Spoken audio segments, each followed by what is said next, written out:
നമസ്കാരം. കൊടക്കര കേസ് പുനരന്വേഷണത്തിനുള്ള ഇരിങ്ങാലക്കുട കോടതിയുടെ വിധിയും ഏഷ്യാനെറ്റ് ന്യൂസിന്റെ വക്കീൽ നോട്ടീസും ഒരുമിച്ച് തന്നെ വന്നു. ചുരുക്കത്തിൽ പറഞ്ഞാൽ അടുത്ത 2 മാസം കെ സുരേന്ദ്രന് സംഭവ ബഹുലം തന്നെ. പോലീസ് സ്റ്റേഷനും കോടതി മുറികളും മാധ്യമ വിചാരണയും കള്ളക്കഥകളും പിന്നെ വ്യാജന്മാരുടെ നിരീക്ഷണവും ഹരികരാകഥനവും സാമൂഹ്യ മാധ്യമങ്ങളിലെ അലക്കലും അങ്ങനെ പലതുമുണ്ട്. കല്ലും നെല്ലും തിരിച്ചറിയാനും കള്ളനാണയങ്ങളെ തുറന്നു കാട്ടാനുള്ള അവസരവും ഉണ്ട്.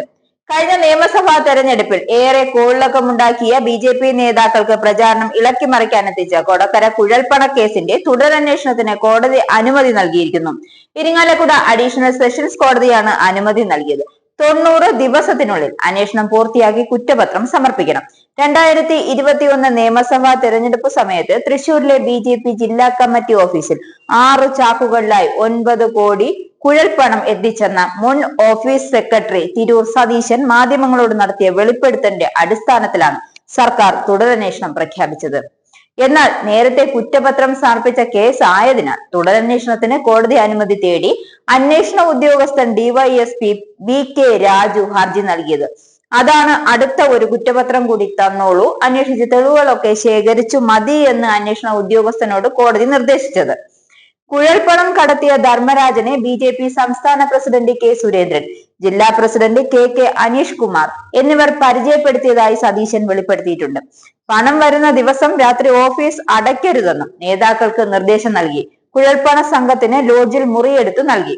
ജില്ലാ ട്രഷറർ സുജയസേനും ധർമ്മരാജനും കൂടെയുള്ളവരും ചേർന്നാണ് പണച്ചാക്കുകൾ ഓഫീസിന് മുകളിലേക്ക് കയറ്റിയത്. ഈ പണം കെട്ടുകളിലാക്കി മേശപ്പുറത്ത് വെക്കുന്നത് കണ്ടതായും വെളിപ്പെടുത്തിയിരുന്നു.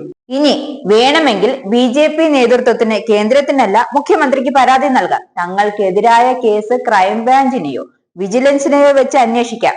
എങ്കിലും ഇപ്പോഴത്തെ സ്പെഷ്യൽ ടീം അന്വേഷിച്ചതിന്റെ തുടർച്ചയായല്ലേ അത് വരികയുള്ളൂ. നേരത്തെ കുറ്റപത്രം നൽകിയതിൽ പ്രതികൾ 20-ന് പുറത്തുണ്ട്. വീണ്ടും പുതിയ വെളിപ്പെടുത്തലുകൾ കൂടെ അന്വേഷിച്ച് കുറ്റപത്രം തയ്യാറാക്കുമ്പോൾ പ്രതികളുടെ എണ്ണം ഇരട്ടിക്കുകയല്ലാതെ കുറയുകയില്ല. അക്കാര്യം ഉറപ്പാണ്. കള്ളപ്പണം കവർച്ച നടത്തിയ പ്രതികൾക്ക് പുറമെ ഇപ്പോൾ 6 ചാക്ക് വീതം വെച്ചവർ 6 കൂടി കണ്ടെത്തി നിയമത്തിന് മുന്നിൽ കൊണ്ടുവരും.